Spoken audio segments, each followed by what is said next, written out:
Dia 19 de março, 1 Reis 8. Em seguida, Salomão mandou chamar a Jerusalém todas as autoridades de Israel e todos os líderes das tribos, os chefes das famílias israelitas. Eles levariam a arca da aliança do Senhor do lugar onde estava, na cidade de Davi, também conhecida como Sião, para o templo. Todos os homens de Israel se reuniram diante do rei Salomão durante a festa das cabanas, celebrada no mês de Etanim, o 7º mês. Quando todos os líderes de Israel chegaram, os sacerdotes ergueram a arca. Os sacerdotes e os levitas levaram a arca do Senhor, junto com a tenda do encontro e todos os seus utensílios sagrados. Ali, diante da arca, o rei Salomão e toda a comunidade de Israel ofereceram tantos sacrifícios de ovelhas, bois, que não puderam ser contados.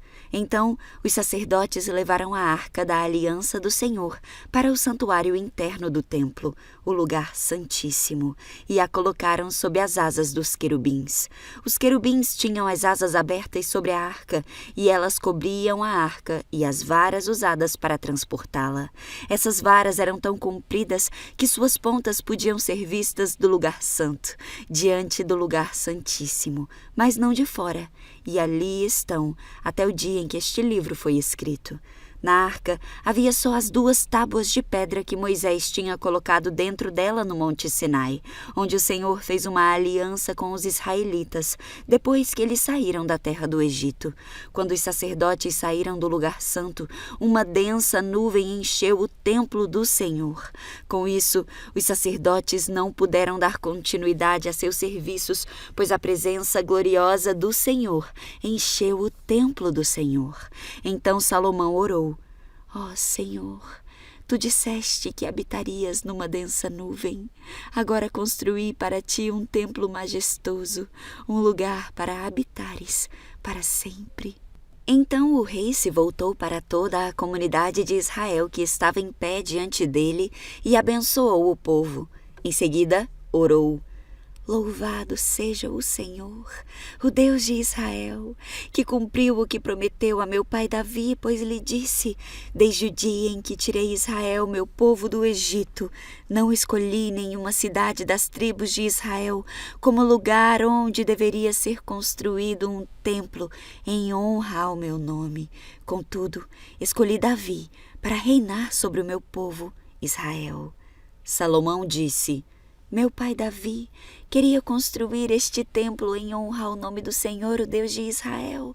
Mas o Senhor lhe disse: Sua intenção de construir um templo em honra ao meu nome é boa, mas essa tarefa não caberá a você. Um de seus filhos construirá o templo em honra ao meu nome. O Senhor cumpriu sua promessa, pois eu sou o sucessor de meu pai Davi e agora ocupo o trono de Israel, como o Senhor havia prometido. Construí este templo em honra ao nome do Senhor, o Deus de Israel, e preparei nele um lugar para a arca que contém a aliança que o Senhor fez com nossos antepassados quando os tirou do Egito. Então Salomão se pôs diante do altar do Senhor, na presença de toda a comunidade de Israel. Levantou as mãos para o céu e orou: Ó Senhor, o Deus de Israel, não há Deus como Tu, em cima nos céus, nem embaixo na terra. Tu guardas a Tua aliança e mostras amor leal àqueles que andam diante de Ti de todo o coração.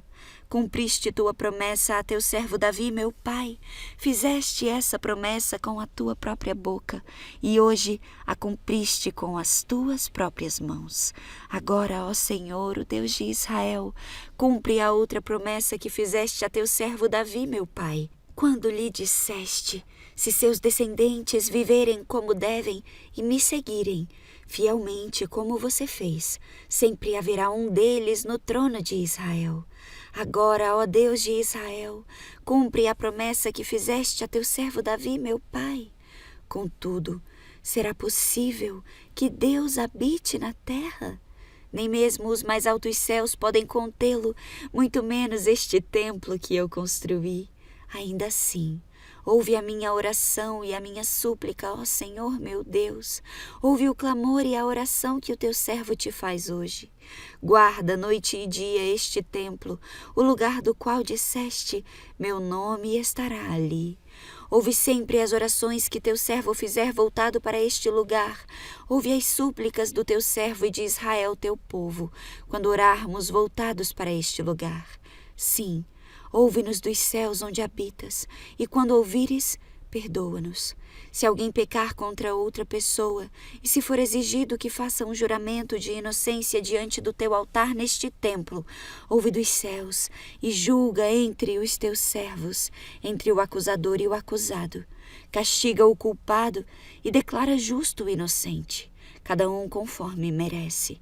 Se o teu povo Israel for derrotado por seus inimigos porque pecou contra ti, e se voltar para ti, invocar o teu nome e orar a ti neste templo, ouve dos céus, perdoa o pecado de teu povo Israel e traze-o de volta a esta terra que deste a seus antepassados. Se o céu fechar e não houver chuva porque o povo pecou contra ti, e se eles orarem voltados para este templo, invocarem o teu nome e se afastarem dos seus pecados, porque tu os castigaste, ouve dos céus e perdoa os pecados de seus servos e do teu povo Israel. Ensina-os a seguir o caminho certo e envia chuva à terra que deste por herança a teu povo.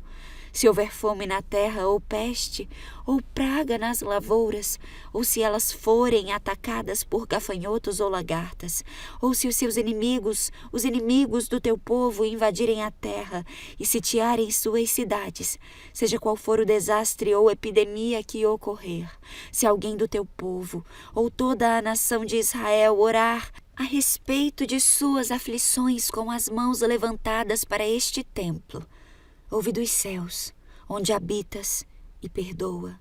Trata o teu povo como ele merece, pois somente tu conheces o coração de cada um. Assim, eles te temerão enquanto viverem na terra que deste a nossos antepassados. No futuro, estrangeiros que não pertencem a teu povo Israel ouvirão falar de ti. Virão de terras distantes por causa do teu nome, porque ouvirão falar do teu grande nome, da tua mão forte e do teu braço poderoso. E quando orarem voltados para este templo, ouve dos céus onde habitas e concede o que pedem. Assim, todos os povos da terra conhecerão o teu nome e te temerão, como faz o teu povo Israel.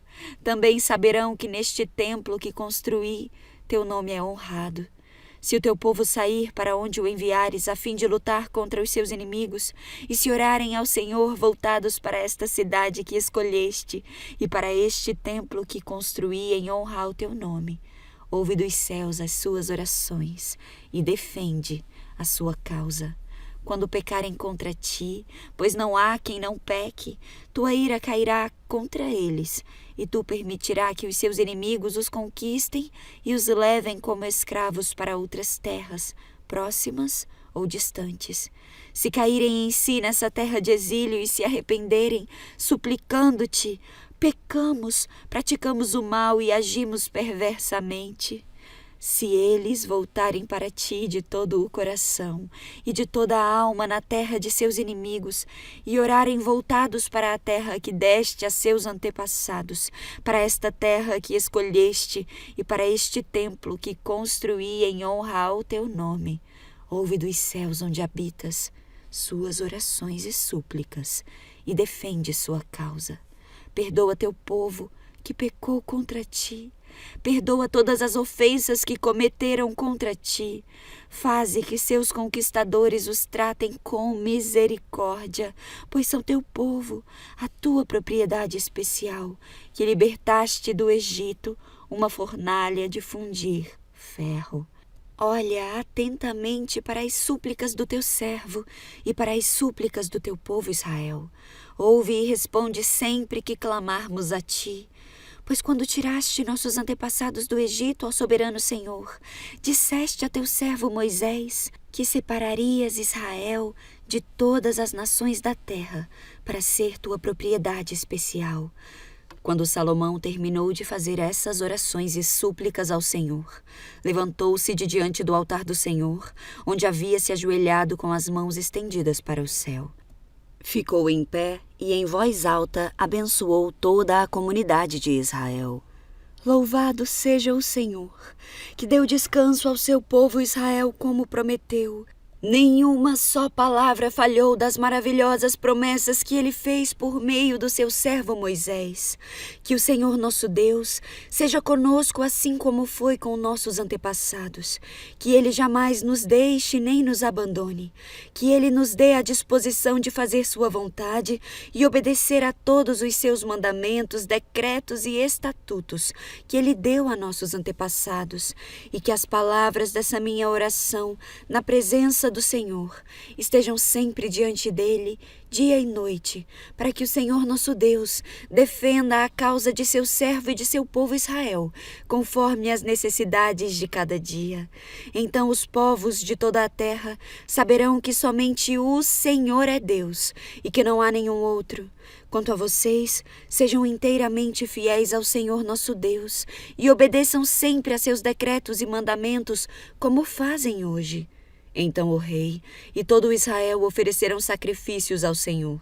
Salomão apresentou ao Senhor uma oferta de paz de 22.000 bois e 120.000 ovelhas. Assim, o rei e todo o povo de Israel fizeram a dedicação do templo do Senhor. Naquele mesmo dia, o rei consagrou a parte central do pátio em frente ao templo do Senhor. Ali apresentou holocaustos e ofertas de cereal e a gordura das ofertas de paz, pois o altar de bronze na presença do Senhor era pequeno demais para tantos holocaustos, ofertas de cereal e gordura das ofertas de paz. Então Salomão e todo Israel celebraram a festa das cabanas na presença do Senhor nosso Deus. Uma grande multidão havia se reunido, de lugares distantes como Lebo-Hamate ao norte e ao ribeiro do Egito ao sul. A celebração durou no total 14 dias, 7 dias para a dedicação do altar e 7 dias para a festa das cabanas. Terminada a festa, Salomão mandou o povo para casa. Eles abençoaram o rei e foram embora alegres e exultantes, pois o Senhor tinha mostrado sua bondade a seu servo Davi e a seu povo Israel. 1 Reis 9. Salomão terminou de construir o templo do Senhor e o palácio real. Concluiu tudo o que havia planejado fazer. Então o Senhor apareceu a Salomão pela segunda vez, como havia aparecido em Gibeon. O Senhor lhe disse: ouvi sua oração e sua súplica.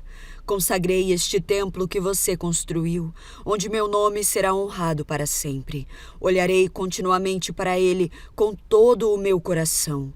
Quanto a você, se me seguir com integridade e retidão, como fez seu pai, Davi, obedecendo a todos os meus mandamentos, decretos e estatutos, estabelecerei o trono de sua dinastia sobre Israel para sempre, pois fiz esta promessa a seu pai Davi.